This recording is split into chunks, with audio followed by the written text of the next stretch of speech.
Welcome to the Every Brain is Different podcast. It is Samantha and Lauren here with you. And I just want to say thank you to everyone who listens. I have gotten some fantastic feedback the last week, and it makes me really happy. So thank you. Thank you all for listening and for giving me feedback. Yeah, and if anyone has any questions that they want us to answer on this podcast, let us know, because we will research things for you. Yeah. Or we might run out of ideas on our own. Yeah. We might Okay. suggestions, guys. Translation for that, I don't know what we're talking about next week. So if you have something, let us know. Be a surprise. Yep.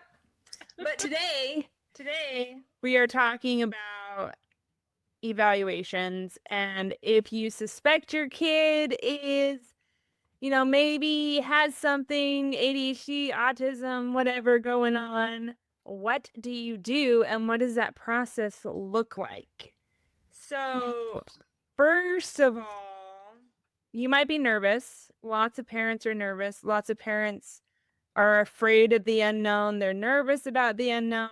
They're worried that they're overreacting. They're worried that they'll be judged, and worried that their kid will be labeled. And is it worth it to get a label? And we've talked about that before, but just know that you are not alone in feeling those feelings. Like, a lot of parents feel nervous, they feel anxious, they don't know what's going to happen, and it's okay. You can feel that way, and there's nothing wrong with feeling that way.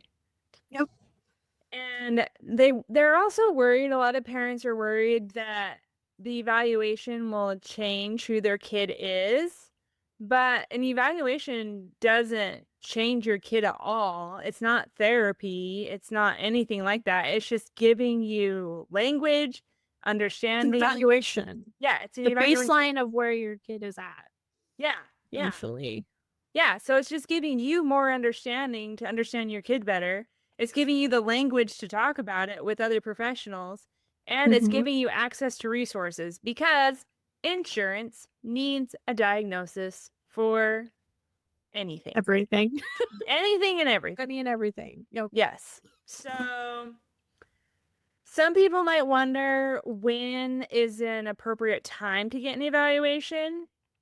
And I just have a list of things that, obviously this is not a full list of everything that could possibly happen that would make you want to get an evaluation, but these are just some of the things. If you notice that your kid seems to have delayed speech or language, they have difficulty making or keeping friends, they have sensory differences, emotional regulation challenges, hyperactivity, and I mean, all kids seem to be hyper, but if they're like above and beyond their peers, inattention, like parents know when they're like, oh, my kid seems to really just be really, really hyper all the time.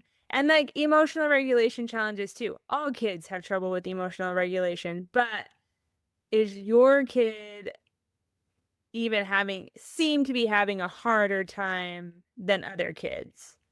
Or like inattention or executive functioning difficulties, or if they have repetitive behaviors where, every time something happens, they rub their fingers together, or they rub their hands together, or they jump up and down. Or if you just notice a repetitive behavior, that could be them trying to calm themselves because they have OCD, or it could be like a regulation strategy. They're stimming because they have autism, or it could just be that they have that repetitive behavior and they don't have a diagnosis to go with it, and that's okay.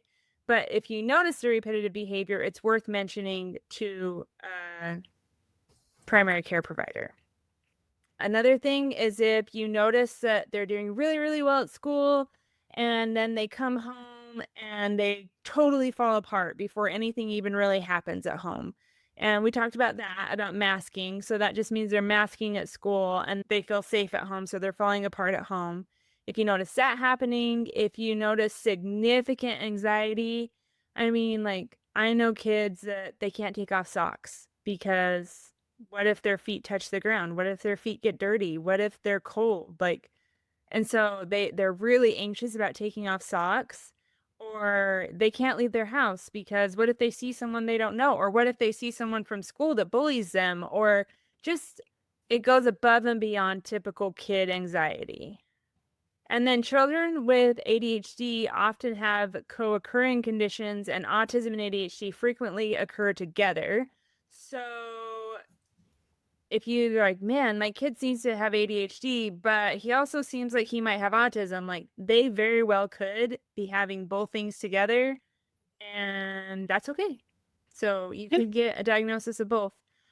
But just trust your instincts, trust your observations, and know that you don't need proof of something before you ask questions about it. And I'm not saying like you notice these things and go to your doctor and say, I need an evaluation right now.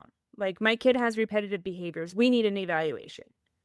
This just something that to bring up at a well visit, or you can schedule an appointment with your primary care provider and just say, hey, I'm noticing these things in my kid. They seem to be different than other kids his age, or they seem a little out of the ordinary, or, you know, he has anxiety that goes above and beyond, like he cannot function in his everyday life. Just things like that.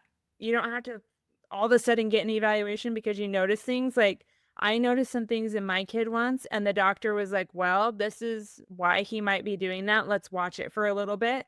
But if you do want an evaluation, you're like, no, I really think my kid has ADHD or autism or whatever. Don't let a primary care provider talk you into waiting if you really feel like you need an evaluation, because the longer you wait, the longer that's going to take to understand your kid better, get the kid the resources that they need, all of that.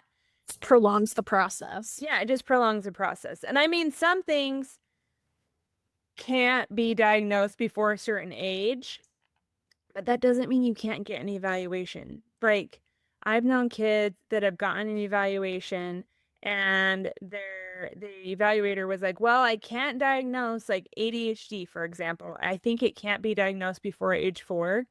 They're like, well, I can't diagnose ADHD, but they are showing signs of ADHD.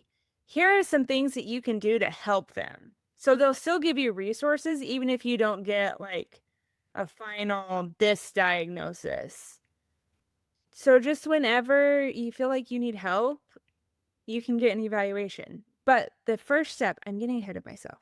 The first step, if you have any questions about your kid's development or anything that's going on, you can talk to their pediatrician, talk to their family doctor, pediatrician, whatever. If they're in school, you can talk to the school psychologist. If they're not in school, then go directly to their doctor. And then the second step is the doctor will refer you to a developmental pediatrician, a pediatric psychologist, a neuropsychologist, a psychiatrist, an autism specialty clinic. There's lots of different places that you can go to get an autism diagnosis. And I'm not going to go over all of them because I really, really want you just to talk to your doctor. And if your doctor does not take you seriously, then go to another doctor. Find a new doctor. Yeah. I know sometimes it's easier said than done, but yeah. And I will say the differences between them though. Like a developmental pediatrician often diagnoses autism and developmental conditions, where a neuropsychologist performs comprehensive cognitive testing, and psychologists frequently evaluate both ADHD and autism. And then a psychiatrist is going to evaluate like mental health disorders. And so those are just all the different places that you might get referred to depending on what's going on. For example, if your kid is having trouble with dyslexia, you might get referred to a dyslexia specialty place, or like vision processing, for vision therapy or anything like that. There's so many different places you could be referred to. And even for an autism assessment, the first time like my kid got assessed, we went to a developmental pediatrician. The next time we went to a psychologist. And then the next time we went to like an autism specialty clinic where they had a psychologist and a speech therapist and an occupational therapist all participate in the evaluation. So there's a lot of different ways to an evaluation. And when you get evaluated, you might pay with insurance, you might private pay, and that just depends on your insurance. So if you want to use your insurance, then they'll often pay for it. Like they won't pay for the whole thing, but they'll cover it however your insurance covers it. But you can private pay, and depending on where you go, it depends on how much it costs. So I know it's a lot of it just depends, but it really does, because there's so many different clinics that do it. Some only accept private pay, some only accept insurance. Actually, I don't know any clinic that just accepts insurance. That would be wild. I don't know why you would do that, but there could be some out there. And it just depends on their processes, how you go about getting the diagnosis or the evaluation. But usually what happens is you talk to your pediatrician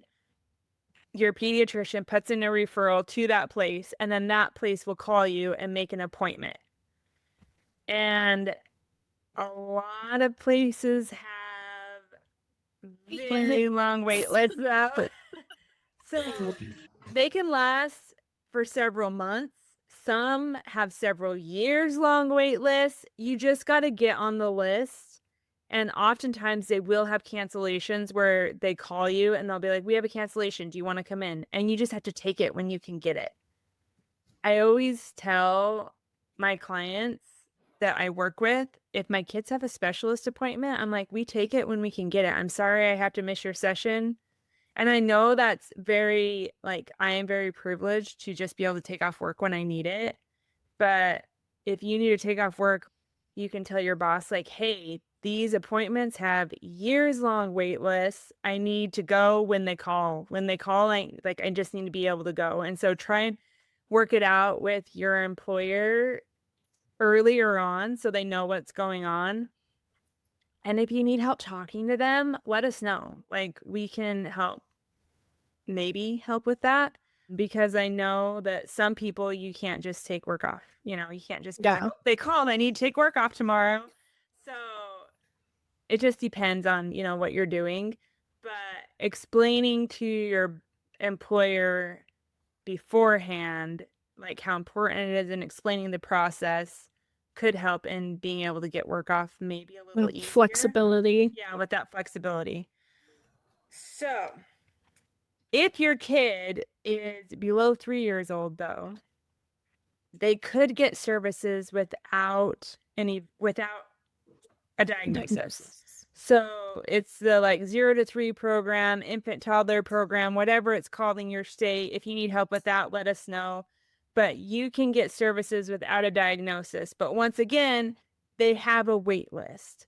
And so if you want speech therapy, occupational therapy, physical therapy, developmental therapy, any of those, you can generally get on them before you're 3 years old without a diagnosis. And then from 3 to 5, you can go to your school district and try to get developmental preschool. Developmental preschool is kind of hard to get into. You have to be, at least in Idaho, you have to be in the bottom 7th percentile to get services. So that's where a lot of people run into problems. But if you get on an evaluation wait list and your kid is under the age of 5, then you can get these services. If your kid is school age, then you can go to the school and say, I want my kid to be evaluated for an IEP. They don't need a diagnosis to get an IEP. So those are some of the things that you can do while you're waiting for an official evaluation, or do those things in place of an official evaluation. I think if your kid needs an evaluation, you should just get it, even if you don't do anything with it. You don't have to tell anyone. If they get diagnosed with autism, you don't have to tell anyone. I would recommend that you tell them, but that's a different conversation for a different day. But I'm just saying, you can get services without an evaluation. You typically can't get services paid for through insurance without a diagnosis, though. So I am going way off topic. I just think of things, though.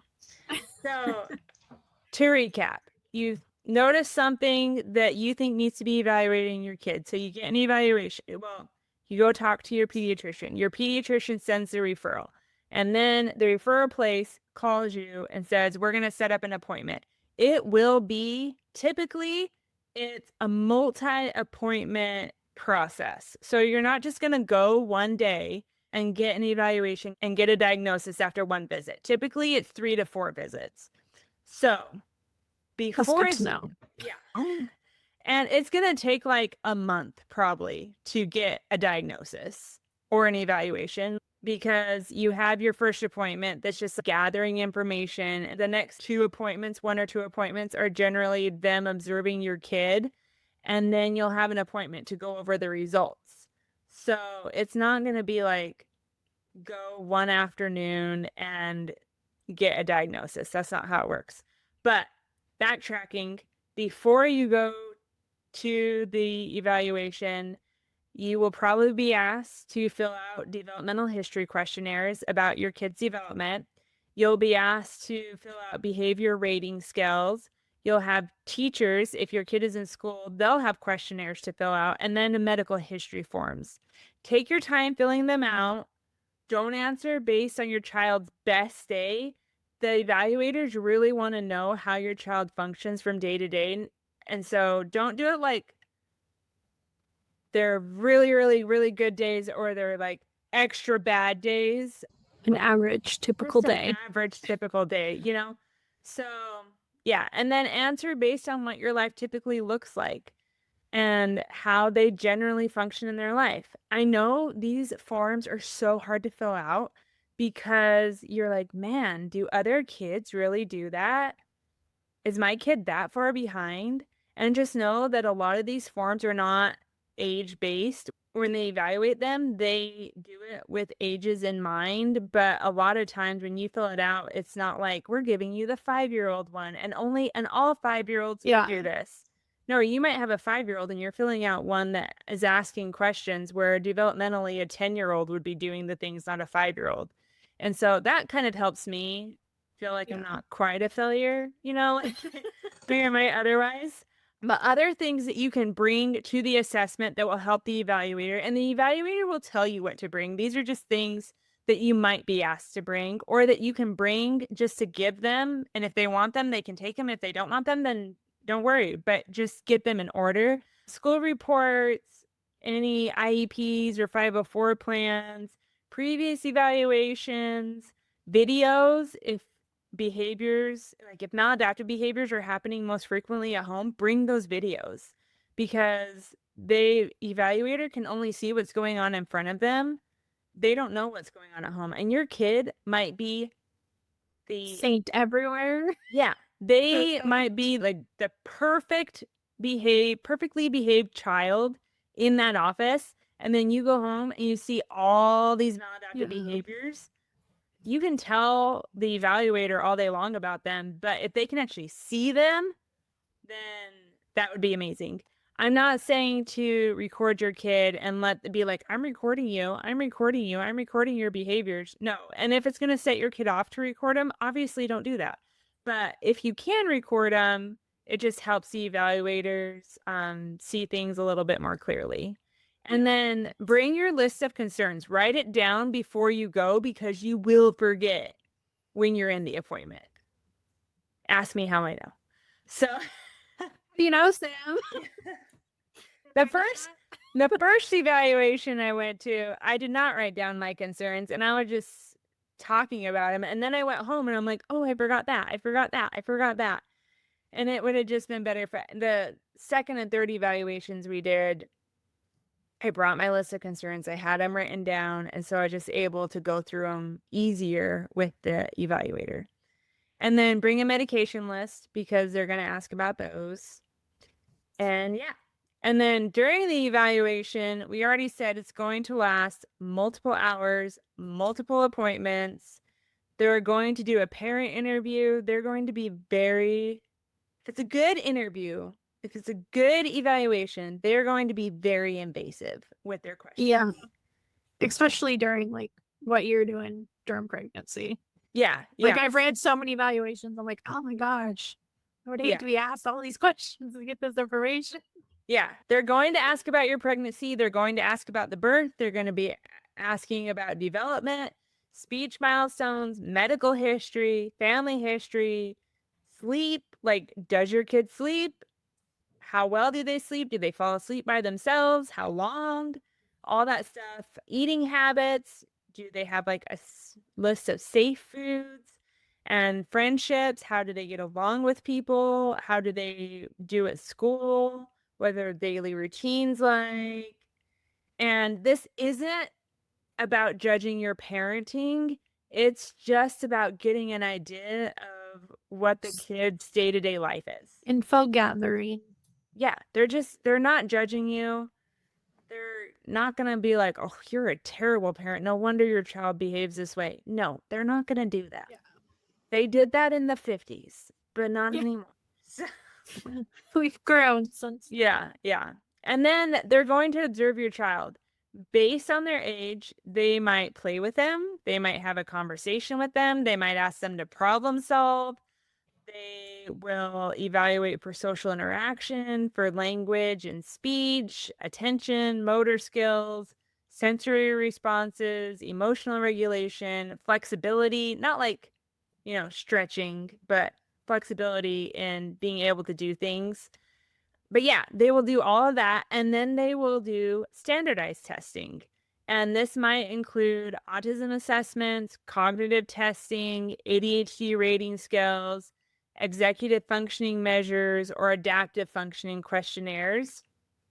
Once again, these tools help create objective information.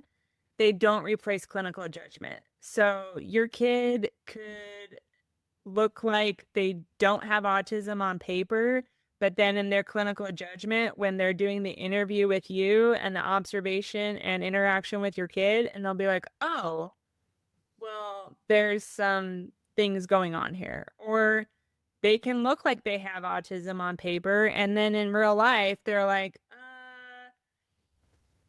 they don't seem to really be portraying those things, like in the observation and stuff, and in the parent interview. So anyway, just saying, things don't always match up, and that's where clinical judgment comes in.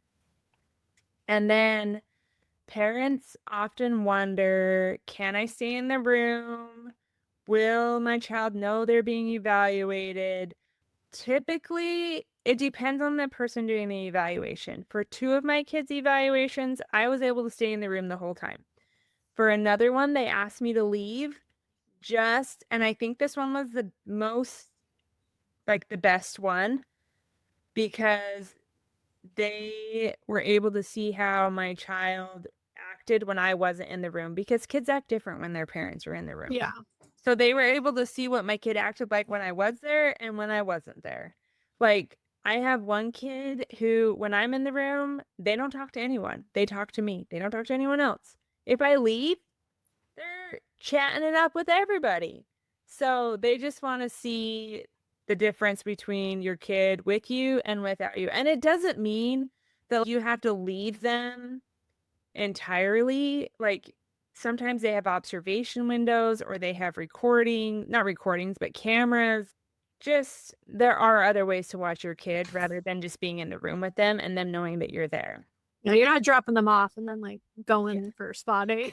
Yeah, you're not doing that. Like, I sat in the waiting room, and then they had cameras and stuff, so I was able to see what they were doing. It wasn't like I just left my kid alone with them.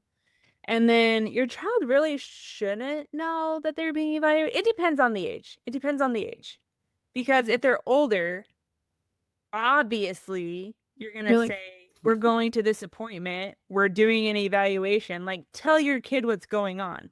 But if they're 2 years old, they're not gonna understand what it is. And it should just feel like play to them. And yeah, so yeah, that's all I had to say about that. And then, can your child act like themselves? Are they going to get in trouble for stimming? Are they, are they going to be stopped by doing certain behaviors? Unless a behavior is hurting somebody else or destroying property, they're not going to be asked to stop doing anything. The evaluator wants to see who your kid is, like who they are without masking. And that's amazing. If your child is stimming and they normally stim, that's great. That's what the evaluator wants to see. And then just one thing, don't coach your kid. Don't say, you better be on your best behavior. You better act right, or because then they're going to be masking and they're not going to react how they would normally react. And that doesn't help anybody. So the goal is to understand how your kid functions naturally, not how they're coached or not how they're masking or any of that. So the more authentic they are to themselves, the better. And then, so receiving the results. This once again depends on where you go, but usually you have a separate feedback appointment. The clinician explains any diagnoses that were given. They tell you the strengths that they saw, areas of challenge, and then recommendations. And then parents often receive a comprehensive written report, a diagnostic explanation, recommendation for therapies, school accommodations, medical accommodations, community resources, and anything else that the evaluator thinks they need to know. I've had some appointments where the evaluator's been like, yep, they have autism, and given me no recommendations. I've had other evaluations where they give me pages and pages and pages of recommendations. So if an evaluator does not give you any recommendations, I would specifically ask for them. Say, I don't know the first thing about autism. I need some recommendations. Where do I go from here? And like kind of force them to give you recommendations. If they still don't give you recommendations, like that first doctor we went to said, oh, go to Autism Speaks. You can go to Autism Speaks, but you can also like come to us or go, like any other community resources that there are for different things like dyslexia, autism, ADHD, whatever. Yeah, but there are resources. Don't let doctors be like, oh, your kid doesn't need anything. They might not need any therapies, but you still need support and you still want to learn about it. So there's different ways to do that. And an important reminder is if your kid does not get a diagnosis, that doesn't mean that nothing is going on. That just means there's other explanations for what's going on. You should still get recommendations even if your kid doesn't get a diagnosis, especially if they don't get a diagnosis. So if, for example, they don't get a diagnosis of autism or ADHD, their evaluator just says, anxiety really explains all these symptoms. Okay, what do I do about anxiety? How do I help my kid with anxiety? Or if learning disabilities are identified or language disorders are identified, there's other things that might explain what's going on, and that is okay. That's great. Once again, we're just getting information, but they should still offer recommendations for what you can do for those things, even if a diagnosis is not given. And then after the evaluation, you could be, it just depends what's recommended. So you might get speech therapy, occupational therapy, music therapy, mental health therapy, behavior supports, parent coaching, school accommodations, whatever. The list can go on. The list goes on and on and on. So whatever is recommended, you can look into those recommendations. They often also recommend like books or podcasts or things like that. And you can decide what's best for your family after evaluating each of the recommendations, and then just get on wait lists and go from there. So listen to this podcast. Yeah, that is the evaluation process. You notice something that's going on, talk to your primary care provider about it, get referred to an evaluator, get an evaluation, and then get the resources from that evaluation. So there you go. If any of you have any questions, let us know. If any of you don't know where to go for an evaluation, let us know. Or if your primary care doctor isn't listening and they're like, oh, you don't need an evaluation, let me know and we can help. So, yeah. But yeah, so I hope this was helpful. Let us know if you have any questions and we'll see you next week.